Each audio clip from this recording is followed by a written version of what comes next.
Humanismo Digital, con Joan Clotet. No, me encanta porque si te decía que la primera función de esta abundancia generativa es convertir la disponibilidad en agencia, ¿no? Reducir el tiempo de supervivencia. La segunda función que estoy descubriendo es de este tiempo que queda libre, ¿no? Cuánto sirve para los cuidados y cuánto sirve para la contribución, ¿no? Y efectivamente creo que este es el segundo reto, porque si liberamos tiempo y nos quedamos en Wall-E, ¿no? Un niño gordito que va en silla de ruedas y solo quiere comer, pues la verdad este viaje no vale la pena. En Humanismo Digital conversamos sobre la esencia y el valor de ser humanos en el centro de un presente y un futuro cada vez más digital. Un espacio donde hacernos preguntas, compartir conversación y reflexiones sobre talento, innovación, aprendizaje, futuro del trabajo, creatividad, emociones, ética o el poder de las buenas preguntas. ¿Qué sucederá cuando el empleo y la producción dejen de ser el foco principal de la sociedad?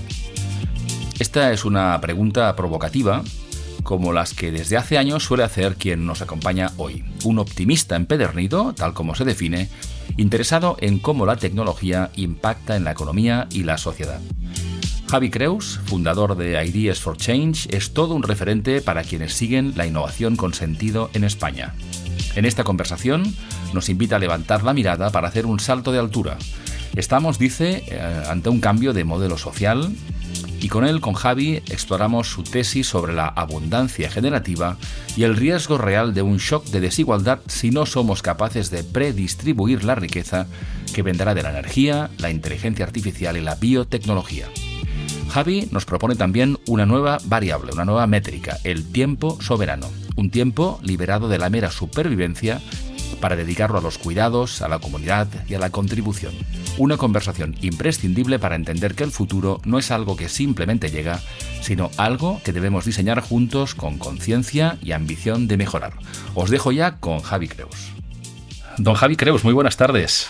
Muy buenas tardes, Joan, qué ilusión estar aquí.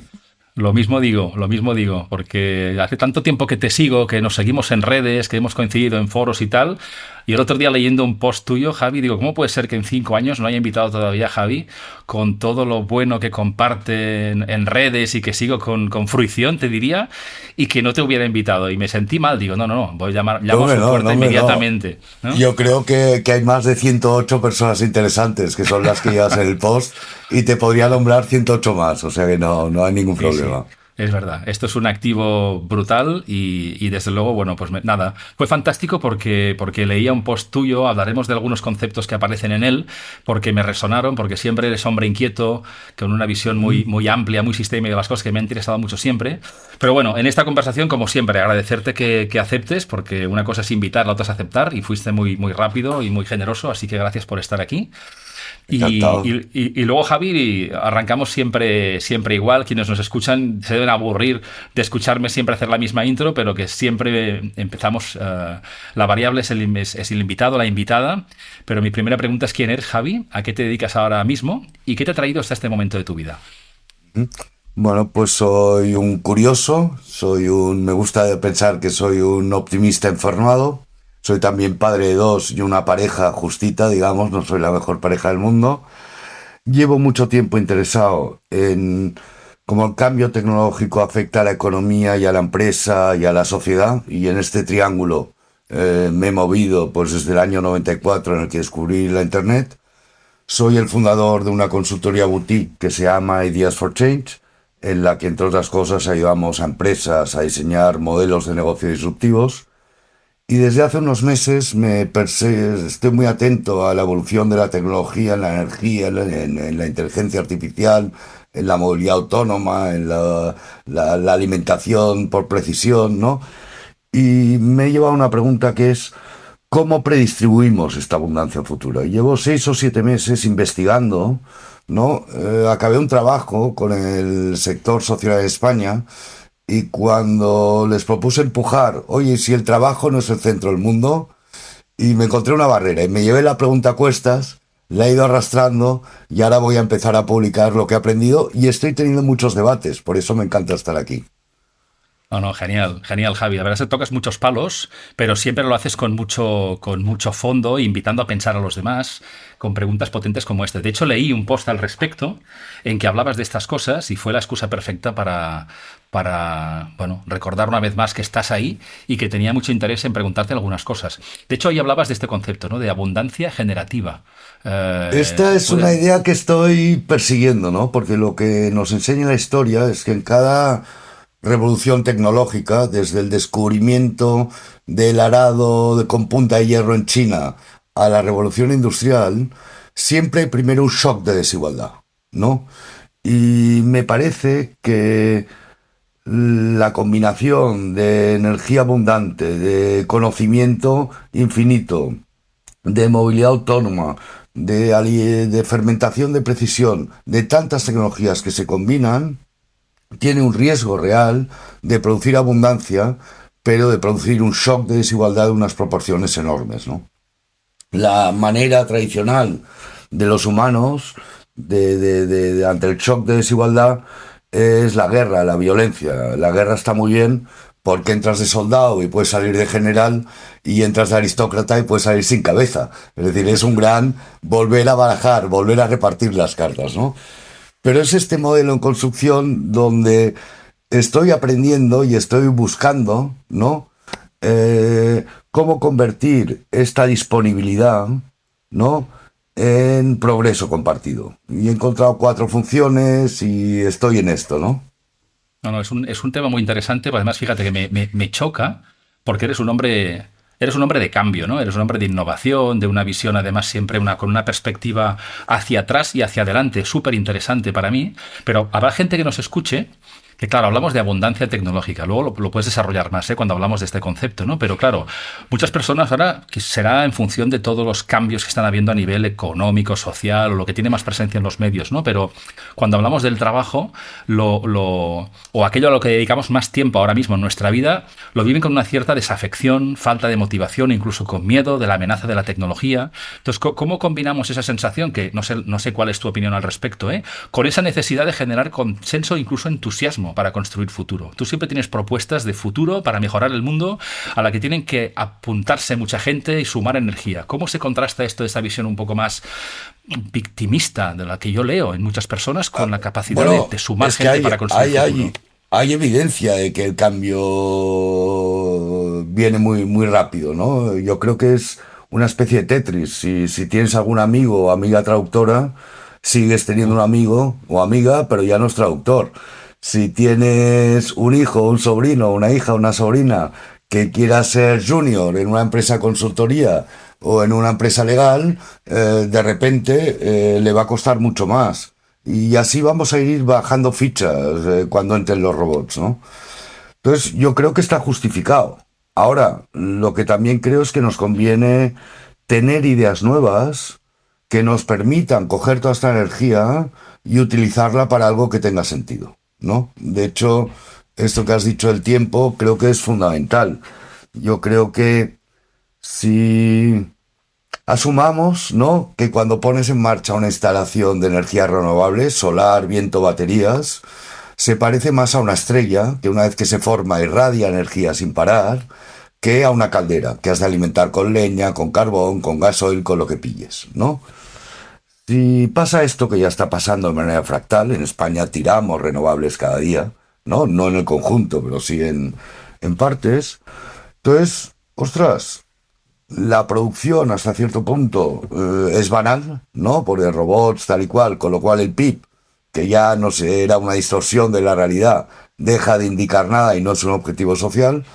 Y si el empleo, tanto el blue collar como el white collar, lo adoptan algoritmos con patas o sin patas, el pleno empleo tampoco deja, es el foco, ¿no? Entonces, lo que yo creo que es el foco es el tiempo, ¿no? Y efectivamente el tiempo que hemos tenido hasta ahora está centrado en el trabajo. Y pensando en el tiempo, lo que yo creo es que lo que queremos cada uno con nuestro tiempo, queremos una vida larga y saludable, queremos dedicar un tiempo moderado a sobrevivir, a ganar suficiente para pagar el alquiler, pagar los alimentos, pagar los colegios, si corresponde. queremos un tiempo para cuidar a nuestros amigos, a nuestra familia, al paisaje que nos rodea, y con un poco de suerte, un tiempo para participar en la sociedad, igual poner una ficha en el futuro, ¿no? Y esto que queremos cada uno, quizás podría ser el objetivo social. Si la producción no lo es, si el empleo no lo es, igual el que el máximo de la sociedad tuviera un tiempo de supervivencia moderado y un tiempo de cuidados de contribución más alto, podría ser el objetivo social. Entonces creo que la variable personal y social podría ser este tiempo soberano, este tiempo liberado de la supervivencia. Suena bien, ¿eh? Si fueras un político, seguramente la gente te diría, no, oye. no. No, pero fíjate, lo menciono en broma, pero es verdad que cuando hay una visión, digamos, más posibilista, a veces la actitud es decir, bueno, pues ya se ocupará alguien de ello, ¿no? Y seguramente tiene que ver con todos, ¿no? Esa misma reflexión a nivel individual de a qué dedicamos nuestro tiempo finito, que no vuelve, ¿no? Y sea por factores externos o por decisión propia, cómo nos anticipamos a lo que queremos que sea, ¿no? De hecho, en este sentido, por ejemplo, saliendo del tema político, ¿no? En aquello que está en manos de todos, ¿no? Es decir, a nivel individual. No, política colectivo. sí, pero quiere decir no partido. Sí, me encantaría exacto. influir en la sociedad, pero desde luego a cualquier partido, pero a ninguno especial. Sí. No, buena puntualización, ¿no? Es decir, trabajar por un futuro mejor y de alguna manera pensar juntos y actuar juntos, ¿no? Pero al final esto convive, digamos, con un día a día de todos nosotros en el que hay grandes diferencias sociales, y a mí me preocupa también, más que un tema de proyectar qué pensamos que ocurrirá, qué está pasando hoy que nos condiciona, ¿no? Igual que un adolescente pues toma ciertas decisiones de formación que condicionan en parte su futuro, que seguramente ahora no está pues, menos claro que nunca para nadie, porque la vida no es lineal, pero ¿qué tipo de decisiones crees que se están tomando hoy a nivel general que determina también o que condicionan en gran manera lo que será el futuro? Sé que es una pregunta muy abierta, ¿eh? No, pero yo creo que es el shock en el que estamos ahora. Es decir, estamos distribuyendo una disponibilidad, unas capacidades de digitales, es decir, que obedecen a leyes de coste marginal cero, con instituciones, valores, incentivos de la época industrial, donde había economías de escala, pero no coste marginal cero, ¿no? Y esto hace que desde hace muchos años las rentas de capital aumenten más que las del trabajo, y esto no hace más que acelerarse con este coste marginal cero, ¿no? Entonces, hablaba con un politólogo esta mañana, estoy testando ideas todo el día, y nos decía, es que vivimos en el régimen del 45, de la Segunda Guerra Mundial, donde el reto era producir, efectivamente. Se producían viviendas de forma masiva, coches de manera masiva, y medir la producción tenía todo el sentido.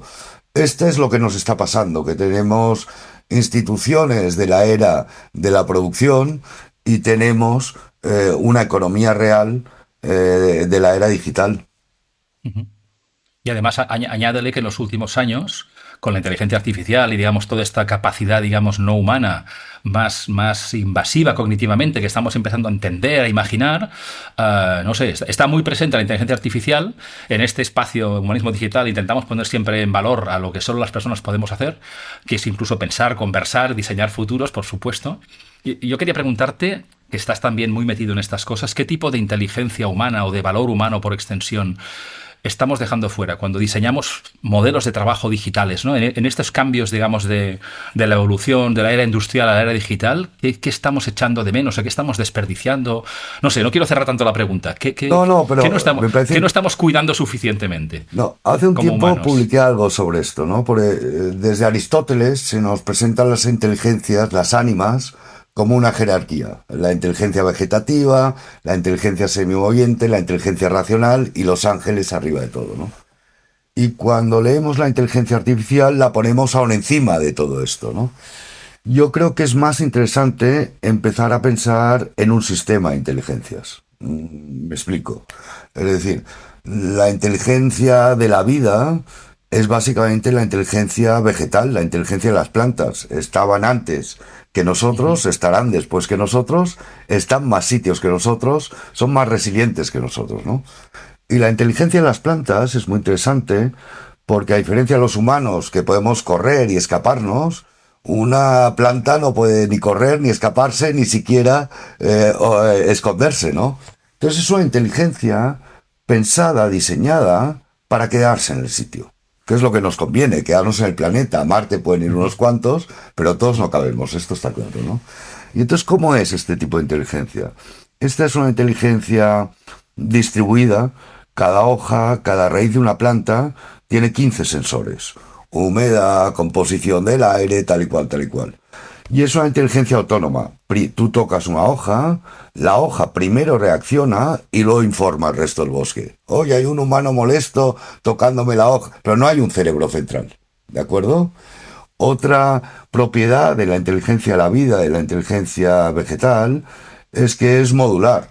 Tú partes un humano en dos y te quedan dos trozos de nada, partes una planta en dos y tienes dos plantas, ¿de acuerdo? Entonces, creo que a la hora de hacer el despliegue de las tecnologías, del tipo arquitectura, debería ser esta: llevar la inteligencia, la agencia al extremo, no centralizarla, ¿no? Y hacerla modular. En este sistema de inteligencias hay inteligencias orgánicas, ya hemos visto, hay inteligencia humana, y creo que la inteligencia humana es racional, pero ahí sí que igual pueden competir con nosotros. Pero la inteligencia colectiva, Nayasiva, aquí no puede competir nadie. La capacidad de crear sentido en muchos, inspirar acción en muchos y decidir entre muchos, esta es insustituible por muchos enjambres de agentes que hayan. Y entonces ahí sí, si hacemos un despliegue donde damos energía a la periferia del sistema, a cada hoja del sistema, a cada punta de raíz del sistema, no la centralizamos. Si la gobernamos con la inteligencia colectiva, entonces sí que meter el boost de la inteligencia artificial, que al fin y al cabo es una inteligencia racional al cuadrado, ¿no? Y la inteligencia racional pura ya nos ha traído hasta aquí, a la deuda ecológica, a la deuda social. Viéndolo como sistema, me parece que hay salida. Qué bueno, porque tiene tanto protagonismo las IAs en los últimos años, y tu tesis es decir, oye, miremos a nuestro alrededor en lo que hace millones de años que existe y miremos hacia dentro de nosotros mismos trabajando de manera común, ¿no? Porque aprenderemos mucho también de esto y luego veamos cómo nos complementa esta inteligencia artificial lo que venga, sí, ¿no? Yo creo que no es el centro, que ha de ser la parte de un sistema, ¿no? Genial. Qué bueno. Mira, está claro que ahora con estos temas, digamos, que generan disrupción, que es un entorno, la vida es cambio, obviamente, necesitamos evolucionar. Algunas compañías o personas piensan, oye, pues a lo mejor debería mejorar mi inglés hace 10 años, o mi manera de hacer mejores prompts anteayer, o quizá otras cosas, ¿no? Pero esta necesidad de adaptarnos o de anticiparnos o de evolucionar tiene muchos ángulos, ¿no? Tú, en tu opinión, que hablas desde hace muchos años en muchos foros y con muchas empresas, clientes puestos que son sensibles a la innovación, al cambio. Seguramente no nos sentimos muy cómodos cambiando de manera permanente, pero dado el momento actual, ¿en qué crees que deberíamos evolucionar más rápido, más ágilmente? ¿En competencias, en capacidades, en conocimientos, en la forma de mirar al mundo? Es decir, pensando en un ser humano y un colectivo de personas que tiene un reto por delante, ¿cuál sería la palanca o dónde has visto tú un cambio más acelerado? Que ese grupo humano ha sido más capaz que otros. Yo creo que efectivamente hay mucha presión de todo tipo, ¿no? Hay una presión angustiante y que nos hace falta y no es fácil hacer dos cosas a la vez. Una es salto de vallas, ¿no? Has de estar al día de la tecnología, has de saber utilizar las nuevas herramientas, has de conocer sus límites, has de tener un grupo. Aprender solo es muy difícil. Los niños aprenden informática más rápido si dos comparten un ordenador, porque ven que Control-C sustituye a copiar y de ahí para arriba, ¿no? Es decir, has de estar al día sin duda, pero estar al día no garantiza nada. Estar al día no garantiza nada. Es decir, puedes estar al día y que el valor de lo que tú contribuyes, de repente el 80 o el 70 o incluso la mitad, se haga con otro tipo de inteligencia. Con lo cual yo creo que, y esto es lo más difícil, hay que reservarse tiempo para hacer salto a altura. No solo salto de vallas, porque vamos contra una pared. Es decir, el ejemplo del traductor yo creo que sirve. Es decir, ya ha llegado a la pared, ¿no? Entonces hacer salto a altura. Y salto a altura es trabajar desde la próxima pantalla, ¿no? Yo creo que hasta cierto punto estamos con una mente que entiende muy bien las series de televisión, ¿no? Donde ves el capítulo 1 y si no haces nada continuará Y si estás muy atento te puedes saltar la introducción. Pero vaya, y más o menos sale la misma gente en los mismos sitios haciendo las mismas cosas. Y creo que la realidad, y ahora especialmente, se parece más a un videojuego. Es decir, donde tú estás tranquilamente y un día en noviembre de hace unos años aparece ChatGPT. Pues es pantalla nueva. Y desde luego hay que hacer salto de vallas y aprender a utilizarlo y lo que quieras. Pero has de hacer salto a altura, ¿eh? Y decir, oye, si este bebé que acaba de nacer, ahora sabemos que ahora tiene 3 años, ya vemos dónde está, el día que cumpla 7 o el día que cumpla 18, ¿cómo me miro hoy desde allá? ¿No? Yo creo que hay que mirar las cosas desde el futuro. Y que sí que es verdad que cada uno de nosotros, yo el primero, estoy ocupado en mejorar cómo hago mis tareas y empiezo a estar atento a cómo cambian los circuitos de trabajo, pero lo que está pasando aquí es que hay un desplazamiento de valor brutal, de que lo que estaba desconectado de repente es lo mismo. Antes teníamos la intuición de que si trabajas con Renfe movilidad, energía, trabajo, vivienda, estaban conectados, pero es que ahora los datos emergen y ya conectan todos. Entonces, creo que este ejercicio de trabajar desde la próxima pantalla, no hace falta acertarla tampoco, pero solo ejercicio de ir, volver, buscar evidencia, hacer experimentos, te pone como los surferos esperando una ola. Cuando el surfero se pone el neopreno y se mete en el mar, no persigue la primera ola, se pone con otros surferos y van diciendo, la buena entra por la izquierda, o la buena es la tercera, o ojo con la roca, ¿no? Creo que hay que hacer estas dos cosas. Sí, muy bueno. Y no estamos entrenados para ello, ¿no? Es decir, estamos entrenados seguramente, no sé, mi opinión es que invertimos demasiado tiempo y energía en proteger el pasado y en detrimento de explorar el futuro. Y como decías, ¿no? Enfatizar, no hace falta ser adivino, pero anticipar lo que creemos que va a ocurrir, igual que el surfista está viendo el tiempo y está comentando con colegas su mirada para tomar buenas decisiones. Hay cosas que en relación quizá a nuestro trabajo, pero no solamente al trabajo, creo que dedicamos poco tiempo al futuro. Mira, te hago una pequeña confesión. Es difícil. Claro. Es decir, es difícil saber qué pensar. Es decir, yo creo que estamos en estado de shock. Entonces ya lo primero es saber qué pensar, ¿no? Es difícil, leer libros. Se ha vuelto difícil leer libros de 200, 300, 400 páginas, ¿no? Es difícil muchas veces, si no creas o tienes un entorno adecuado, tener conversaciones. No es fácil, es decir, y es normal, y estamos todos metidos en este salto de vallas, agotados, ¿no? Con un tiempo de ocio muchas veces pasivo, atrapado por las redes, o con un consumo de alguna manera expiatorio, innecesario, que también reconocemos, y es difícil liberar tiempo para esto. Y es difícil mantener la tensión intelectual. Es decir, arrastrar una pregunta que te interesa meses y meses, ir investigando. No, es difícil. Es difícil, pero yo creo de verdad que es más necesario que nunca. Es decir, que vamos a un cambio de modelo, no a un cambio de tareas o a un cambio de sectores, a un cambio de modelo social. Sí, aunque fíjate que aunque escuchándote pensaba, aunque solamente sea por los años que hemos vivido, tú y yo tenemos más o menos la misma edad, ¿no? Ya sin irnos a la época que nos ha tocado vivir, ya hemos visto suficientes cambios como para pensar que el momento actual es como aquella famosa frase, si no es ahora, ¿cuándo, no? Si no es ahora que nos ponemos realmente, le dedicamos el tiempo que merece a anticipar el futuro, no sé, yo pienso además que a nivel incluso personal, si no dedicamos tiempo suficiente a dibujar nuestro futuro, es más fácil que sigamos pues intentando conservar lo que tenemos al precio que sea, y a veces es muy alto, porque no hemos invertido tiempo, somos muy reactivos en decir, oye, que si no hago lo que hago ahora, si algún día esto lo hace la IA, ¿qué me gustaría hacer? Bueno, pues ya veré.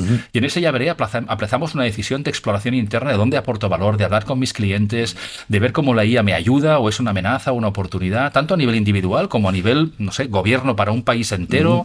Son procesos, como dices, complejos, ¿no? Mira, te hago una pequeña confesión, Javi. Yo cuando preparo estas conversaciones, si conozco a la persona, que muchas veces la conozco, aunque sea por las redes, pues me gusta primero aprovechar este espacio para preguntarle cosas que me interesan, como en cualquier conversación, ¿no? Y también, no soy periodista ni busco titulares, pues leo cosas recientes que haya dicho.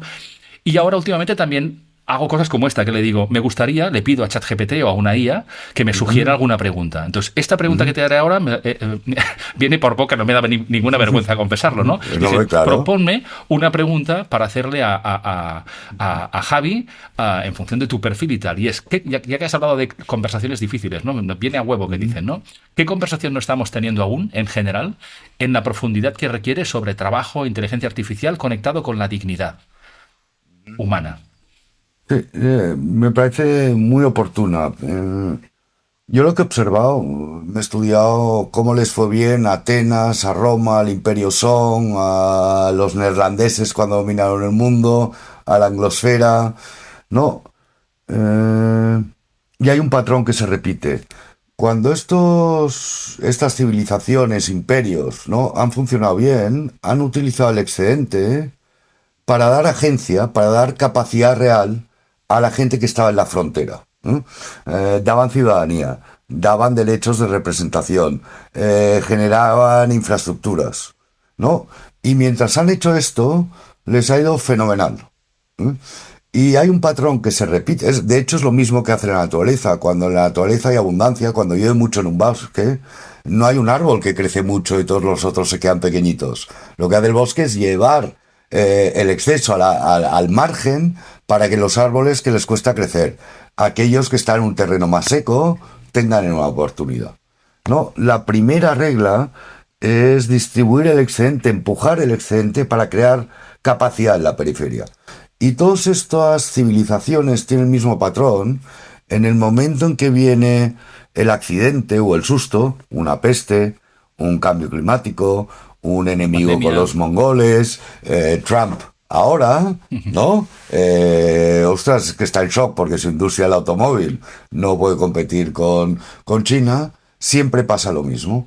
Y es que se cierra este flujo de despliegue de capacidad social, de dar agencia a la gente, ¿no? De liberarlos de tiempo de supervivencia poco a poco, ¿no?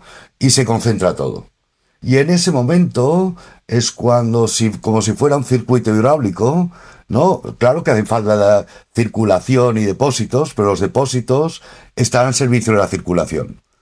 Cuando el depósito se convierte en el objetivo en sí mismo, clac, clac, clac, clac, clac, clac, clac, estos imperios se van desmoronando. Cuando deciden que solo vale una religión. Este tipo de decisiones de cerrarse ante lo que les ha hecho, ¿no? Ricos, estas libertades, estas innovaciones, estos derechos extendidos, ahí es cuando se desmorona la partida.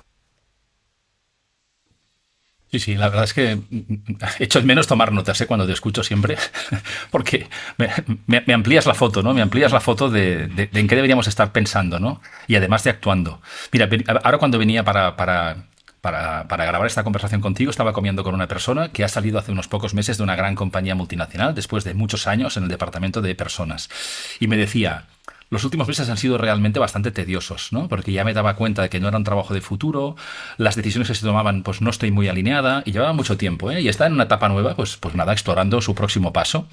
Y esto no es un caso raro, ¿no? Son conversaciones de esos últimos años en que generalmente no ves mucho entusiasmo de las personas con lo que hacen. ¿No? Yo creo que el concepto de bullshit jobs, ¿no? De Gebler es muy interesante, es decir, claro que estamos todos pedaleando en la rueda del hámster, ¿no? Pero, ostras, a veces a mucha gente le cuesta trabajo explicar cómo aporta valor y cómo contribuye a la sociedad, ¿no? Y encontrar sentido, ¿no? Esto, de hecho, es algo que se activa pues cuando te despiden o cuando tomas la decisión de decir, oye, esto tiene un final, pero en cualquier caso, incluso cuando hacen encuestas anuales respecto al nivel de compromiso, satisfacción del trabajo, en un porcentaje altísimo, no es muy alto. Con lo cual también es un problema endémico, ¿no? Es decir, oye, lo ideal sería tener personas motivadas, muy conectadas con los objetivos de la empresa, porque también te sientes parte, porque te sientes valorado, cuidado, pero esto no suele ser así, ¿no? Y generalmente, mi visión al menos es que somos excesivamente reactivos, ¿no? Esperas a que alguien te diga qué es lo que hace falta y y muchas veces, no sé, mi experiencia al menos es que no hacemos ese ejercicio a nivel individual de qué proponemos hacer o qué nos gustaría no nos gustaría aportar a la compañía en la que estamos, con lo cual la compañía tampoco da un paso hasta que hace una reorganización o piensa en ti para ciertas cosas, ¿no? Entonces, yo quería preguntarte si tú crees o cuál es tu mirada respecto a las personas, una persona que ahora nos escuche que trabaja en una empresa. Es igual que lleve 15 días que 30 años, ¿no? ¿Qué debería estar a expensas de lo que la compañía, el proyecto le pida que haga, aparte de su definición de puesto de trabajo? ¿Y qué depende de sí misma, sea cual sea su trabajo? O sea, ¿cómo se distribuyen esas dos labores de decir, ¿qué quieres hacer? No sé, lo que mi empresa me diga. Y la otra es, al margen de lo que te diga tu empresa, ¿quién eres tú? ¿Cómo te ganas el sueldo? ¿Cómo te gustaría evolucionar aquí? No sé, ¿cómo ves ese equilibrio? Si tiene sentido, ¿cuál es tu mirada? A ver, pues, tenemos un problema de confianza. Es decir, es difícil confiar a veces en tu propia compañía, ¿no? Hace 3 años todo el mundo estaba por la sostenibilidad y ahora queda bien bajarse, por ejemplo, ¿no? Ostras, es difícil tú, ¿no? Con los amigos no pasa. Si hace 3 años le gustaba ir a la montaña, sería muy raro que ahora lo que te diga es que le gusta entrar en las minas. Bien, puede ser, todo puede ser, ¿no? Es difícil establecer confianza muchas veces, incluso con tus colegas en el trabajo. Es decir, hay una cierta competitividad en ciertas compañías que te impide a veces compartir todo lo que has aprendido, o confiar plenamente, o desvelar tu intimidad, ¿no? Porque crees que te la pueden tirar de vuelta como un boomerang. Y por contra, lo que todos sabemos es el gusto que da pertenecer. El gusto que da confiar, el gusto que da estar estar organizando una fiesta con amigos o cocinando una paella o yendo de excursión y que algo tenga sentido, ¿no? Y yo diría que este debe ser un poco el termómetro. Es decir, lo que has de hacer seguro es buscar espacios en los que te sientas en confianza, en los que te puedas mostrar vulnerable, en los que tengas la sensación de pertenecer y en los que creas que la cosa tiene sentido, ¿no? Uh-huh. Y creo que estos espacios son la mejor vacuna. Ya te confesaré algo muy personal. Yo, en mi vida, me han dejado cantar, me expulsaban en el colegio de la fiesta de Navidad y me he apuntado a una coral, ¿no? Y el sentimiento es brutal. Ayer venía cantando ABBA en el autobús de vuelta, ¿no? Uh-huh. Y creo que el refugio son estos espacios de confianza, de pertenencia, de sentido. Qué bueno. Sí, estoy muy de acuerdo contigo, Javi. Además, conecta con los estilos de liderazgo, ¿no? Es decir, un tema es la cultura de la compañía o el sector o el momento que condiciona, y lo otro son esos espacios que están en manos de crear por parte de las personas, ¿no? A veces he hablado con personas, y yo mismo lo he vivido, con la sensación de ser los músicos del Titanic, ¿no? En una compañía que va a la deriva, pero tú diciendo, oye, remamos con brío y alguien toca el violín, porque aunque fuera lo último que hacemos, es nuestra decisión vivirlo así y divertirnos en el camino, aunque al final es incierto, ¿no? Y de hecho, mira, antes hablabas un poco también de esa evolución, digamos, de nuestro tiempo finito. Sabes que se habla mucho de decir, oye, si en el futuro el trabajo lo hacen los robots, pues mucha gente dice, bueno, ¿y qué haremos, no? Es decir, contemplar, filosofar, tocar música, aprender, pues quizá también, ¿no? Entonces, si el trabajo no fuera el centro, anticipémonos un poco lo que decíamos de dibujar futuros, ¿no? Si dentro de X años, no sabemos cuánto, una parte importante del trabajo hoy conocido no lo hacen personas y tenemos más tiempo para nosotros, no solo de supervivencia, como decías antes, ¿cuál sería para ti una mejor distribución de ese tiempo finito que todos tenemos, ¿no? ¿Tu visión personal o tu visión de decir tu carta a los reyes, eh? No, me encanta, porque si te decía que la primera función de esta abundancia generativa es convertir la disponibilidad en agencia, ¿no? Reducir el tiempo de supervivencia. La segunda función que estoy descubriendo es, de este tiempo que queda libre, ¿no? ¿Cuánto sirve para los cuidados y cuánto sirve para la contribución, ¿no? Y efectivamente creo que este es el segundo reto, porque si liberamos tiempo y nos quedamos en Wall-E, ¿no? Un niño gordito que va en silla de ruedas y solo quiere comer, pues la verdad este viaje no vale la pena, ¿no? Entonces creo que efectivamente, es decir, hace falta crear un modelo, una arquitectura institucional de incentivos, de soporte, para que ese tiempo se eleve. Y yo creo que nos va a tocar reconocer el valor de los cuidados, ¿no? Creo que hemos generado una deuda ecológica, una deuda social, pero una deuda de género también. Es decir, que ha habido una descompensación en quién cuidaba a los próximos y en las labores de reproducción. Me parece que les vamos a dar valor social, inevitablemente. Y me parece que hemos de poner en marcha mecanismos que algunos los conocemos, pues el jubileo, por ejemplo, se ha dado, perdonar las deudas, se ha dado en todas las culturas y es una manera fácil de liberar creatividad, ¿no? La asamblea, es decir, que la gente sienta que puede participar, que tiene voz, ¿no? Que es parte de la decisión. Puede ser a nivel microlocal del club de petanca o puede ser en el gobierno de una ciudad, da igual. Pero la asamblea es otro formato que conocemos muy bien. La educación para toda la vida de verdad es otra de las maneras, ¿no? Y creo que también es importante que esta contribución tenga un valor. Hablábamos de los cuidados antes, pero yo creo que estamos en un momento donde estamos produciendo una deuda cognitiva. Me explico. Es decir, la inteligencia artificial se alimenta de todo lo que tú y yo y miles de otros hemos jamás publicado, videoizado, de todos los que han picado la Wikipedia, tal y cual, ¿no? Me parece que necesitamos darle valor a esto, que decir que, oye, esto es parte de lo que nos permite innovar después. Si tú innovas encima de lo que hemos construido entre todos, innovas encima de, como dice Matsukato, ¿no?, de la inversión pública que hemos hecho en ciencia básica, ostras, quizás los frutos de esa innovación deberíamos compartirlos de otra manera. Uh-huh. Sí, es muy bueno. Y fíjate que aterrizándolo, conectándolo con lo que pasa en el día a día, me ha venido a la mente dos momentos, ¿no? Una es cuando una persona se jubila, que tiene aparcado seguramente con ya una vida, con un recorrido, con una vocación ya por el momento personal de vocación, de ayudar, de legado, pero aparcado a partir de los 60 y largos. O un paréntesis tipo el apagón en España de hace unos meses, en que ves cómo reaccionamos todos, en decir, oye, qué bien, a tomar unas cervezas, o cómo puedo ayudar, o empiezo, es decir, cómo reaccionamos cuando de repente tenemos más tiempo de manera imprevista. Entonces, empezar a dedicar tiempo a tiempo, has dado muchas ideas, ¿eh? Es decir, me parece que es un ejercicio también que deberíamos entrenarnos para ello, no esperar que dentro de X años, no sé cuántos, no tengamos que trabajar. No sé si eso será posible, pero desde luego hay algo que podemos decidir ya, ¿no? Y hacer todos, ¿no?